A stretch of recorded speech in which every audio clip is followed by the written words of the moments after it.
नमस्ते दोस्तों, आज के इस वीडियो में हम आपका बंटी के 13वें भाग पर बात करेंगे। पिछले भाग में हमने जहां पाया कि उस पिछले भाग का अंत जो है बंटी के परिवार नियोजन का त्रिकोण देखते हुए फालतू शब्द को ग्रहण करते हुए उसे अपने जीवन में उतार लेने के साथ समाप्त हुआ। वहीं ये जो भाग है आपका बंटी का 13वां भाग, ये भाग उसके तत्कालीन जीवन के निष्कर्ष वाक्य के साथ शुरू होता है कि बंटी जहाँ अपने घर से उखड़ा फिर वह सब जगह से उखड़ गया। अर्थात कि बंटी की मानसिक स्थिति अब इस प्रकार की थी कि वो जहाँ होता है बस वहीं नहीं होता, उसके अलावा वो सब जगह पहुंच जाता है। कहने का मतलब ये है कि जब वो क्लास में होता है तब उसे घर की बहुत सारी घटनाएं उसके मन मस्तिष्क में चल रही होती हैं, और जब वो घर में होता है तो घर के बाहर की बहुत सारी घटनाएं उसके मन मस्तिष्क पर चल रही होती हैं। घर में उपस्थित बच्चों के बीच वो अपने आप को बहुत अकेला महसूस करता है। माँ के होते हुए वो बिल्कुल अकेला महसूस करता है। उसका ये अकेलापन उसके मन मस्तिष्क पर बहुत अधिक हावी होने लगता है। परिणाम ये होता है कि उसका अब पढ़ने लिखने में बिल्कुल ध्यान नहीं लगता। क्लास में क्या पढ़ाया जा रहा है, क्या हो रहा है, उसको कुछ समझ में नहीं आता। और जब क्लास में उसके अध्यापक उसे पढ़ा रहे होते हैं तो उसका ध्यान उस पाठ से निकला हुआ कोई एक शब्द वो ग्रहण कर लेता है, जिसे फिर वो अपने जीवन से जोड़ता हुआ कभी पापा के पास पहुंच जाता है, कभी फूफी के पास पहुंच जाता है कल्पनाओं के माध्यम से। और इस तरीके से वो सिर्फ क्लास में जो भी हो रहा होता है उसे ही नहीं समझ पाता, बाकी अपने जीवन की सभी चीज़ों को वो समझ पा रहा होता है, देख पा रहा होता है। यहाँ क्लास उसकी चल रही है और उसका क्लास में बिल्कुल ध्यान नहीं है। वो क्लास में उसके सर ने उसे पढ़ा रहे हैं, पूरी क्लास को पढ़ा रहे हैं, तो प्रश्न पूछा जा रहा है कि एक रेलगाड़ी है, उसमें 25 लोगों वो यात्री 25 लोगों को लेकर जा रही है। एक स्टेशन पर उसमें 48 यात्री उतर जाते हैं और 56 यात्री चढ़ जाते हैं। इसे थोड़ा सा मैं सही ठीक कर दूं कि एक क्वेश्चन ये होता है क्लास में कि एक रेलगाड़ी में 125 यात्री जो हैं चढ़ सकते हैं, उसमें से एक स्टेशन पर 48 उतर गए और 56 यात्री फिर से चढ़ गए, तो टोटल उसमें कितने यात्री हैं, ये प्रश्न वहाँ पर पूछा जाता है। लेकिन बंटी को इस प्रश्न में कुछ भी नज़र नहीं आता, कुछ भी समझ नहीं आता, और ना ही वो प्रयास करता है इस सवाल को हल करने के लिए, बल्कि वो रेलगाड़ी शब्द सुनते ही पहुंच जाता है कि पापा रेलगाड़ी से आएंगे। रेलगाड़ी ही सुनते ही वो उस क्षण में भी वापस पहुंच जाता है जहां प्लेटफॉर्म पर खड़े होकर उसने फूफी को विदा किया था। इन सब चीज़ों में इन सब चीज़ों के इर्द गिर्द ही वो घूमता रहता है। क्लास में क्या पढ़ाया जा रहा है, उसके सर क्या बोल रहे हैं, ये सब उसे बिल्कुल भी ध्यान नहीं रहता। उसके क्लास में उसके जो सर होते हैं इस प्रश्न को हल करने का फॉर्मूला भी बताते हैं, लेकिन उसे कुछ भी समझ नहीं आता और ना ही वो करने की कोशिश करता है। उसका ध्यान उस क्लास से बाहर जाने कहाँ कहाँ घूम रहा होता है, और इसी उसमें उसके मन में ये आता है कि मैं पढ़ने में उसे बिल्कुल मन नहीं लग रहा है, उसे अच्छा नहीं लग रहा है, वो बिल्कुल नहीं पढ़ेगा। क्लास में जो समझाया गया उसे बिल्कुल समझ नहीं आया। वो घर जाएगा, वो घर जाके मम्मी से समझेगा, या फिर वो समझेगा ही नहीं और इस क्लास में फेल हो जाएगा। उसके मन में एक ये भाव आता है कि अब वो फेल हो जाए, शायद फेल होगा तो उसकी माँ दुखी होगी और उसे फिर मन में एक संतोष प्राप्त होगा। अपनी माँ को दुखी करके संतोष प्राप्त करना उसके लिए आजकल एक आम बात होने लगी थी।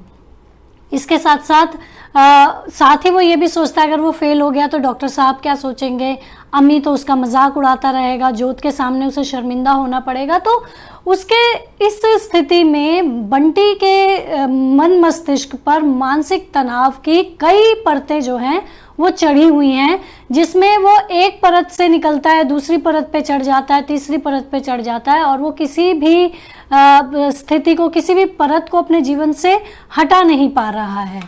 इसके बाद वो घर लौटता है, बंटी स्कूल से घर लौटता है, तो घर में गेट से अंदर आते ही उसका ध्यान परिवार नियोजन के उस त्रिकोण पर पड़ता है, जिससे उसे एक शब्द प्राप्त होता है, फालतू बच्चा, तीसरा बच्चा, फालतू बच्चा।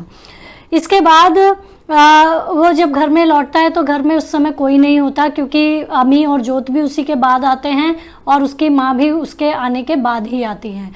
इसके बाद वो कमरे में जब घुसता है तो वो देखता है कि हम उसके कमरे में पढ़ाई के लिए एक नई टेबल रखी हुई है, बहुत सुंदर, बहुत चिकनी, और उसे वो अच्छी भी लगती है। लेकिन वो अपने मन ही मन निश्चय कर चुका होता है कि वो इस मेज को नहीं लेगा। उसने अपने पढ़ने का स्थान इस कमरे का एक कोना चुन लिया है, वहीं ज़मीन पर उसने अपनी सारी किताबें सजा ली हैं और वो वहीं पढ़ेगा। इसके बाद जब वो उस मेज को देख रहा होता है तो जहां अम्मी ने मेज के लिए उससे लड़ाई की थी और उसे दांतों से काट लिया था, उस पर हाथ फेरता हुआ वो सोचता है कि नहीं, उसे ये मेज नहीं लेनी है। अम्मी अपनी मेज पर पढ़ेगा, जोत अपनी मेज पर पढ़ेगी, वो वहीं अपने कोने में बैठकर ही ज़मीन पर पढ़ेगा। इसके बाद वो ये भी सोचता है कि अगर वो रोज़ रोज़ इसी तरीके से ज़मीन पर बैठकर पढ़ेगा तो उसकी माँ देखेगी तो उसकी माँ परेशान होंगी, दुखी होंगी, और जब वो परेशान होंगी तो उसे कितना अच्छा लगेगा। वह चाहता है कि मम्मी परेशान हो, दुखी हो। उसके मन में एक बदला लेने का भाव अपनी माँ के प्रति उमड़ने लगता है कि माँ ने किस प्रकार मुझे यहाँ लाकर ऐसे फेंक दिया है, अकेला छोड़ दिया है, अब मैं भी माँ को जो है इसी तरीके से प्रताड़ित करूँगा, दुखी करूँगा, और इसमें उसे संतोष भी मिलने लगता है। इसी से जुड़ता हुआ, माँ को परेशान करने के क्रम में इसी से जुड़ता हुआ एक विचार उसके मन में ये भी आता है कि वो इसलिए पापा को चिट्ठी नहीं लिखता था कि कहीं माँ को पता चलेगा तो माँ दुखी हो जाएंगी, लेकिन अब वो पापा को भी चिट्ठी लिखेगा और वो माँ चाहे और पापा को बुलाकर वो यहाँ से चला भी जाएगा। मन ही मन ये निश्चय भी करता है कि वो अब यहाँ से चला जाएगा। और ये सब देखकर जब वो जा रहा होगा तो मम्मी कितनी रोएंगी, कितनी दुखी होंगी। अगर रोती हैं, दुखी होती हैं तो होने दो, अब मैं यहाँ नहीं रहूँगा। ये सारे विचार जो हैं घर में अकेले उसके मन में उमड़ते रहते हैं। इसके बाद वो अपने कमरे से बाहर निकलता है और देखता है कि मम्मी और डॉक्टर जोशी का कमरा थोड़ा सा खुला हुआ है। उसकी इच्छा होती है कि कमरे के अंदर चला जाए और वो कमरे के अंदर चला भी जाता है। कमरे के अंदर जाते ही उसके मन में एक डर सा बैठने लगता है, एक डर समाने लगता है, और वो कमरा उसके लिए एक रहस्य का एक कमरा होता है और उस कमरे के रहस्य को वो समझने की कोशिश भी करता है। वो एक एक किसी चीज़ को हाथ लगाता है, साथ ही साथ ये डर रहा होता है कहीं मम्मी को पता चल जाए, डॉक्टर जोशी को पता चल जाए कि मैं इस कमरे में आया था और मैंने आकर यहाँ सामान को छेड़ा था तो उन्हें कैसा बुरा लगेगा। उसके मन में कहीं ना कहीं ऐसा भाव था कि वो कहीं कुछ चोरी कर रहा है, और उसी क्षण उसकी नज़र उस पलंग पर जाती है जहाँ उसने वो दृश्य देखा था जो उसे नहीं देखना चाहिए था, और फिर से वो उसके मन में एक दहशत सी, एक डर सा समाने लगता है। इसके बाद वो कमरे से बाहर आता है और फिर वो देखता है कि अम्मी, जोत और मम्मी गाड़ी में एक साथ घर लौट कर आते हैं, और इस समय उसे फिर वही उसके जहन में शब्द गूंजता है, फालतू। उसे लगता है कि सब एक साथ आए हैं, मम्मी भी अम्मी और जोत के साथ आई है, वही एक अकेला स्कूल से लौटकर आता है। क्योंकि वो इस घर में फालतू है, तीसरा बच्चा, फालतू बच्चा। ये विचार उसके मन में कहीं भीतर तक बैठ चुका था। इसके बाद जो है 8 बजे का समय होता है। डॉक्टर साहब भी आते हैं, बैठकर डाइनिंग टेबल पर सब खाना खा रहे होते हैं, और डॉक्टर जोशी को ये पता चल जाता है कि बंटी ने अपनी मेज स्वीकार नहीं की है। तो डॉक्टर जोशी उससे पूछते हैं कि बेटा तुमने क्यों नहीं अपनी मेज ली? तो बंटी चुप रहता है, कुछ नहीं बोलता है, और इसमें मम्मी भी काफ़ी शर्मिंदा होती है इस बात को, पर वो जो है इस बात को वो जानता है। और इसी में डॉक्टर जोशी अधिकारपूर्ण तरीके से उसे एक ऑर्डर देते हुए कहते हैं कि अभी जाओ और कमरे में अपनी पढ़ाई की मेज पर अपना सामान जो है सेट करो, रखो, उस पर अपनी किताबें सजाओ, मैं अभी आकर देखूंगा। लेकिन बंटी कि जिद के सामने किसी की अधिकार भावना नहीं चल सकती थी उस वक्त पर, तो बंटी ने अपनी जिद को कायम रखते हुए अपने लिए वो मेज बिल्कुल स्वीकार नहीं की। इसी में बंटी की माँ शकुन उस कमरे में जाती है, बंटी का सामान ज़बरदस्ती उस मेज पर सजाती है, लेकिन बंटी जो है गुस्से में आता है और आकर उन सारे सामान को ज़मीन पर रख देता है और वहीं पर उसको सजाता है। इसी चीज़ में अमी जो है दौड़ता हुआ माँ और पापा से शिकायत करता है, और इससे उसकी माँ शकुन जो है बहुत दुखी होती है, नाराज़ होती है। यहाँ तक कि जब इस वाक्य के बाद डॉक्टर जोशी उस कमरे में आते हैं तो डॉक्टर जोशी पूछते भी हैं कि बंटी तुम ऐसा क्यों कर रहे हो, तो उसकी नज़र ज़मीन से ऊपर नहीं उठती और उसकी माँ की नज़रें भी जो हैं ऊपर नहीं उठ पाती। वो भी अपमानित महसूस करती हैं कि डॉक्टर जोशी बंटी के लिए इतना कुछ कर रहे हैं, लेकिन बंटी उनके साथ बिल्कुल भी आत्मीय भाव अपने भीतर पैदा करना ही नहीं चाहता। तो ये स्थिति शकुन के लिए भी बहुत अपमानजनक थी और इसी में दोनों की आंखों से आंसू भी बहने लगते हैं। और इसमें बंटी को शकुन बार बार डांटती भी है, बार बार उसको ये बोलती भी है कि तुझे रोज़ कुछ ना कुछ करने में मज़ा आता है, न जाने तू क्यों मुझे इस तरीके से परेशान कर रहा है। इसके बाद ये वाक़या जब ख़त्म होता है तो उसके बाद अगले दिन जोत और बंटी के बीच में एक किसी बात को लेकर चर्चा हो रही होती है। दोनों आपस में बैठे हुए हैं और सामान्य बात कर रहे होते हैं। इसी में बंटी उससे पूछता है कि क्या तुझे तेरी मम्मी की याद नहीं आती। वो पूछती है, जोत उसे बताती है कि नहीं, अब उसे माँ की याद नहीं आती, बल्कि जो चाची अम्मा थी उसकी कभी कभी याद आती है। जब हम जाएंगे इलाहाबाद तो उसे भी लेकर, बंटी को भी साथ लेकर जाएंगे। और वो बताती है कि मेरी चाची अम्मा जो हैं वो बहुत अच्छी हैं। और इसके बाद बंटी उससे ये भी पूछता है कि तुझे मेरी मम्मी अच्छी लगती हैं, तो वो बोलती है कि हाँ, मुझे तेरी मम्मी बहुत अच्छी लगती हैं। इसी में बंटी ये भी बोलता है कि मेरी मम्मी से भी ज़्यादा अच्छे मेरे पापा हैं, तुम मेरे पापा से मिलोगी तो वो भी तुम्हें बहुत अच्छे लगेंगे। इस बार जब वो आएंगे तो वो जोत को अपने साथ लेकर जाएगा पापा से मिलवाने। वो सब बातें उसे बताता है कि पापा उसे किस तरीके से घुमाते हैं, क्या क्या उसे उपहार देते हैं, वो जो चाहता है उसे खरीदवाते हैं। ये सारी बातें वो उसे बता रहा होता है कि तभी जोत उससे पूछ लेती है कि तुम मेरे पापा को पापा क्यों नहीं कहते। और इसमें बंटी के पास कोई जवाब नहीं होता। बंटी चुप रहता है और उसके सारे जीवन की जो समस्याएं हैं जिनका वो हल नहीं ढूंढ पा रहा है, उसके लिए बंटी के पास सिर्फ एक चुप्पी होती है जिसमें वो चुप रह जाता है और कुछ नहीं बोलता। इसके बाद वो जब ये बात छिड़ती है तो फिर वो मन ही मन निर्णय कर लेता है कि वह इस बार पापा आएंगे तो वो जो है चला जाएगा अपने पापा के पास हमेशा के लिए। इसके बाद घर में सब बैठे हैं, खाना खा रहे होते हैं, सब मिलते जुलते हैं, आपस में बातचीत कर रहे होते हैं, लेकिन बंटी जो है वो चुप रहता है।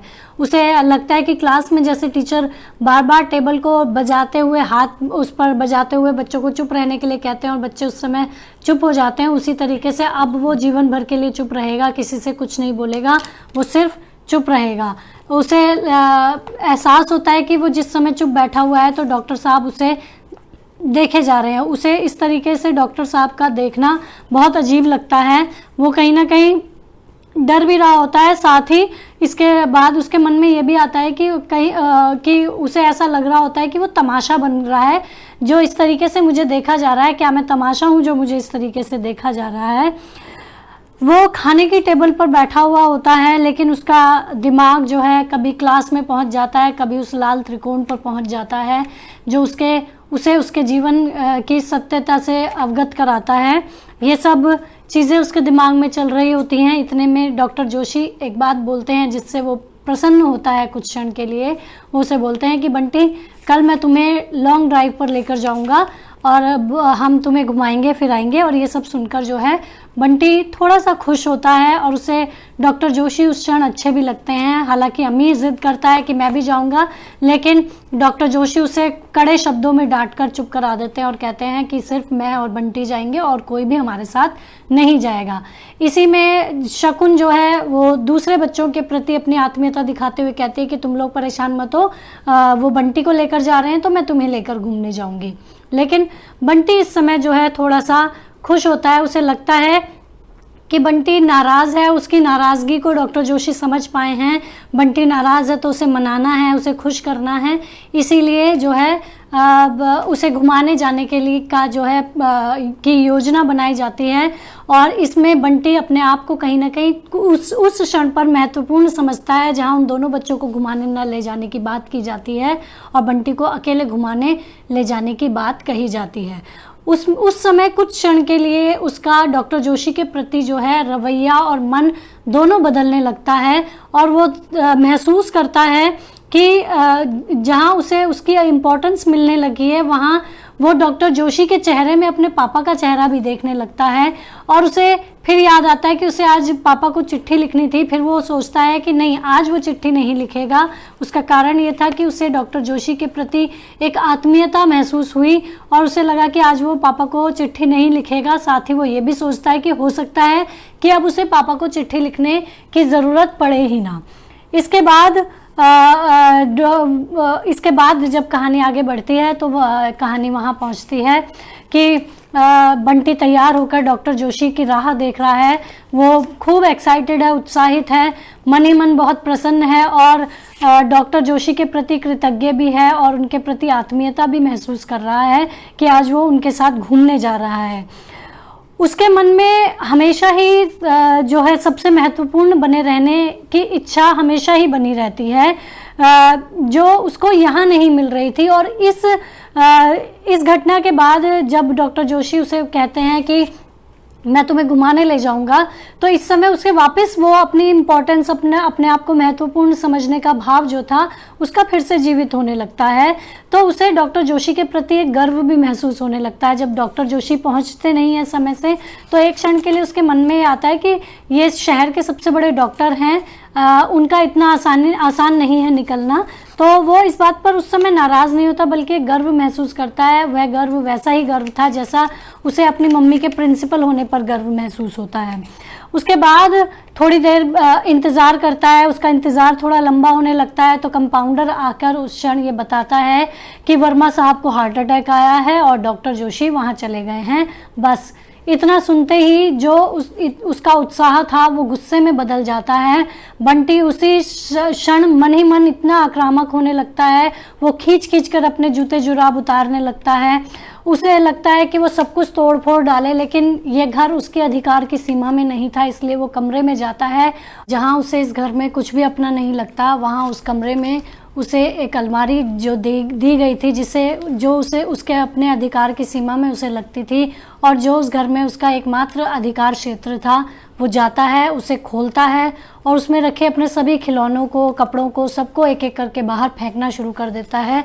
वो इतना ज़्यादा गुस्सा हो जाता है कि उसे अपनी माँ का कहा गया वो वाक्य कि वहाँ तो अपना घर होगा, अपने लोग होंगे बेटे, उसे सब कुछ झूठ लगने लगता है। उसे लगता है कि यहाँ कुछ भी उसका अपना नहीं है, कोई उसका अपना नहीं है।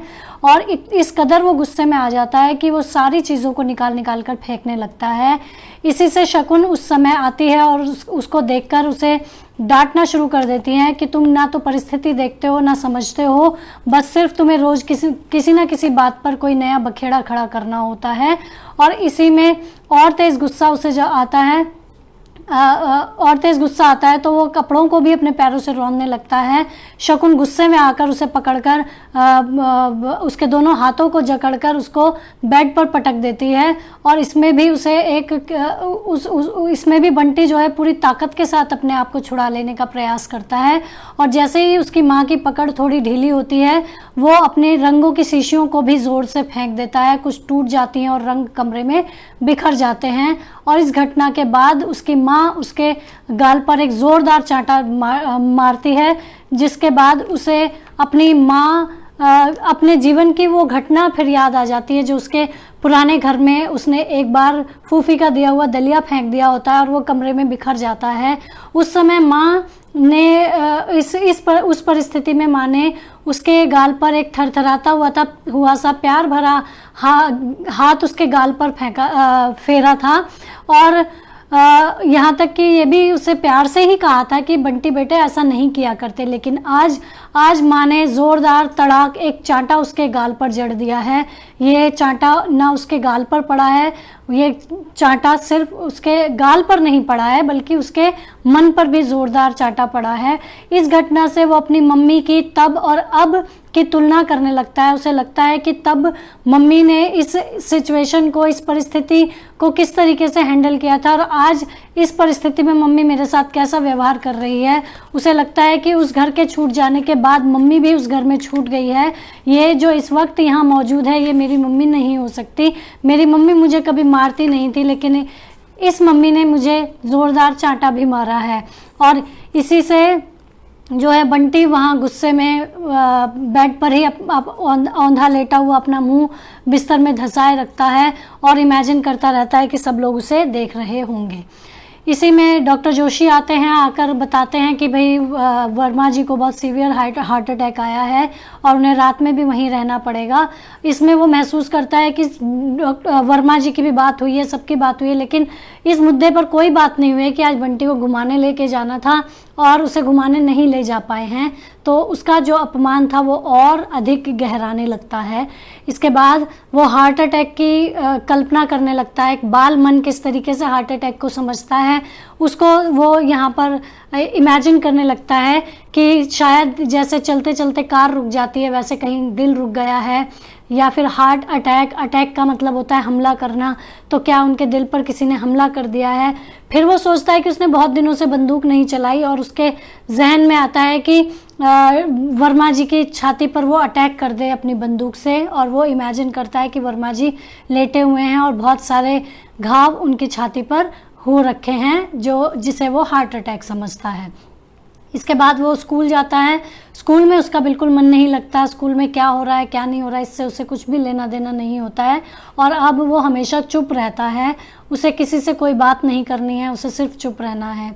और जैसे जैसे फिर जब वो घर लौटता है और जैसे जैसे घर पास आने लगता है उसका तनाव और अधिक बढ़ने लगता है।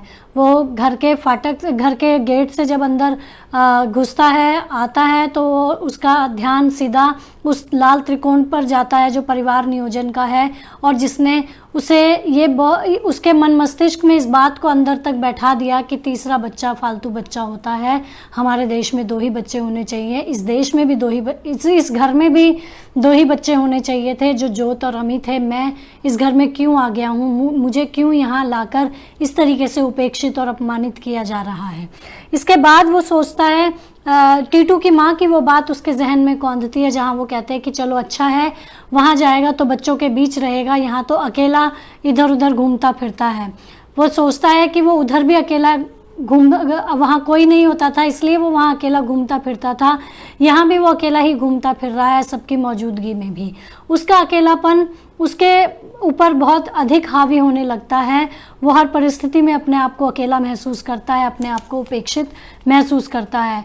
और इसके बाद वो गेट पर खड़ा होकर उस सड़क को देख रहा होता है जिससे वो अक्सर आता जाता है। वो दूर तक उस नज़र को निहारता है और उसके मन में जब वो उस ऐसी परिस्थितियों में उस सड़क को निहारता है तो उसके मन में एक ख्याल आता है कि वो घर से भाग जाए। ऐसा ख्याल उसे पुराने घर में भी आया था, लेकिन यहाँ आकर ये जो विचार है उसके दिमाग में फिर से आया। लेकिन जब उसके दिमाग में ये विचार आया तब उसके दिमाग में साथ ही ये प्रश्न भी खड़ा हुआ कि कहाँ, अर्थात कि कहाँ जाए भागकर।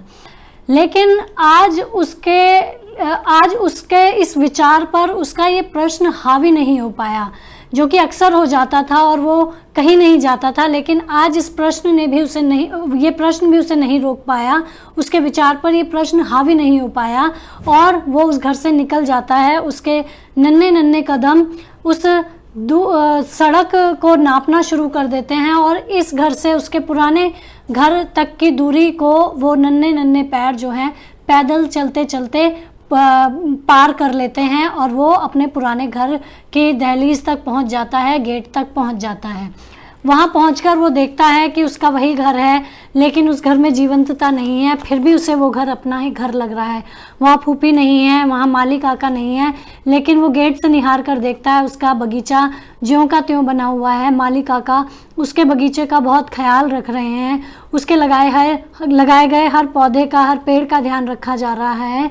वो महसूस करता है कि कहीं फूफी अंदर से आ रही होगी, इस तरीके की चीज़ें उसके दिमाग में उस वक्त चल रही होती हैं। लेकिन जैसे ही उसे एहसास होता है कि कोई आसपास से निकल रहा है सड़क पर से, वो पेड़ या पौधों की ओट में छिप जाता है ताकि उसे कोई देख ना ले। वो नहीं चाहता कि कोई भी परिचित व्यक्ति उसे देखे और उसकी माँ को सूचना दे दे कि बंटी यहाँ पर है।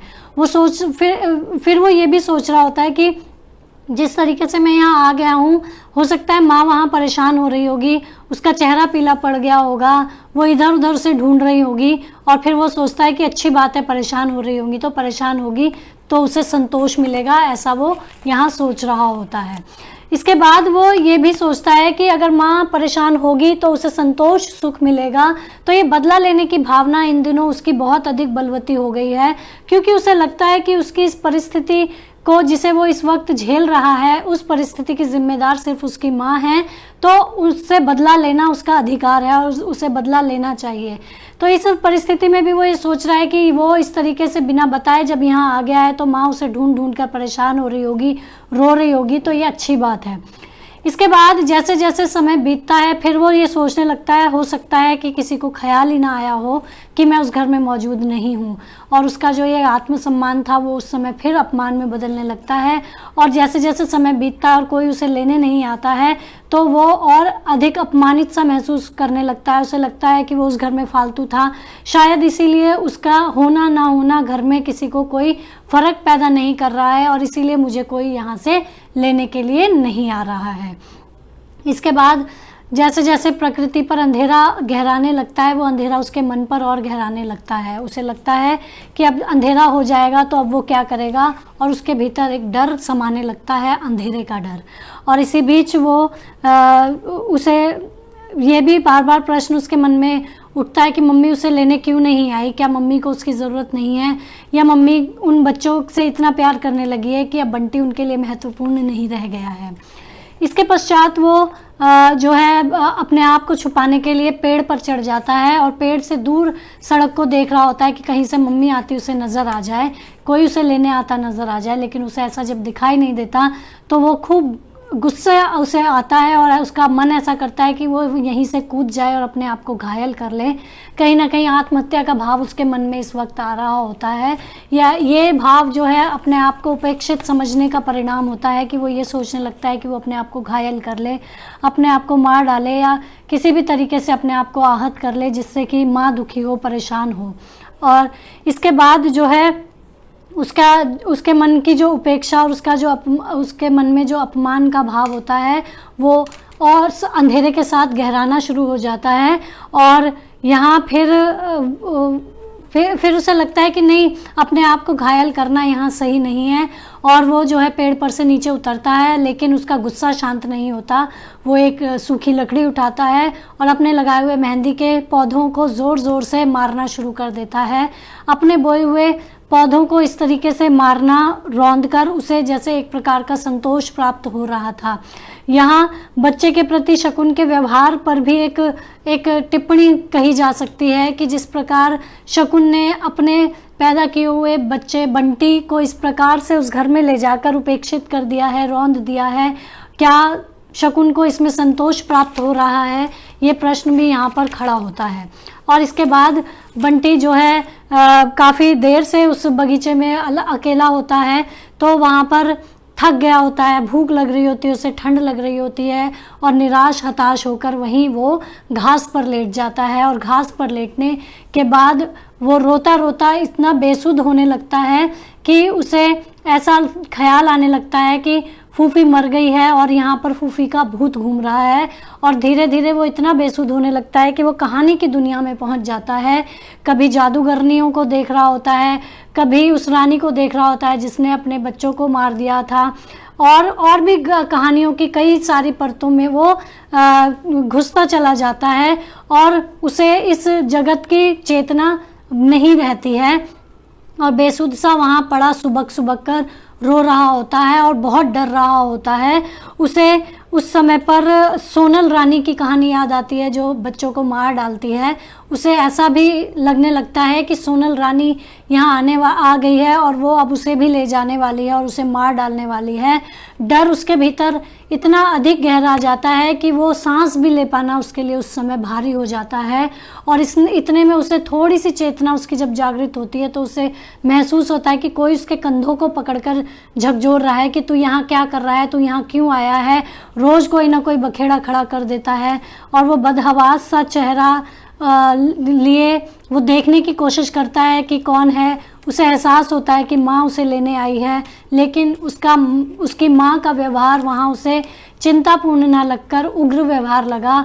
माँ उसे ज़ोर ज़ोर से जो है झकझोर रही होती है और बोलती हैं कि तू क्यों ये सब करने पर तुला हुआ है, तू क्यों अपनी और मेरी ज़िंदगी में जहर घोल रहा है। और उसे लगभग घसीटते उसने ले जाकर गाड़ी में पटक दिया होता है। और इस तरीके से बंटी बेसुध ये सोच रहा होता है कि माँ को तो शायद ये भी नहीं पता कि अभी इस वक्त सोनल रानी उसके प्राणों का हरण करने वाली थी। और ये सब इस तरीके से घटता है कि बंटी को कुछ भी उस समय समझ नहीं आ रहा होता है कि क्या बोला जा रहा है, वो क्या सुन रहा है, क्या महसूस कर रहा है, वो कहानियों की दुनिया में है या फिर यथार्थ जगत में है, कुछ समझ नहीं पा रहा होता है। समझता है तो सिर्फ इतना कि दो बाहों ने उसे उठाकर पटक दिया है गाड़ी की सीट पर। और इसके साथ ही ये जो भाग है यहीं पर समाप्त होता है। और इस भाग में बंटी का जो तनाव है वो तनाव और भी अधिक गहरा जाता है। और उसने जो अपने मन में एक निर्णय किया था कि अब वो माँ के पास नहीं रहेगा, अब वो पापा के पास चला जाएगा, वो इस भाग में बहुत स्पष्ट होने लगता है। और ये उसकी इच्छा भी तीव्र होने लगती है कि अब वो पापा के पास चला जाएगा। अब अगले भाग में क्या होता है ये हम अगले वीडियो में देखेंगे। आप सभी ने धैर्यपूर्वक इसे सुना, इसके लिए बहुत बहुत शुक्रिया।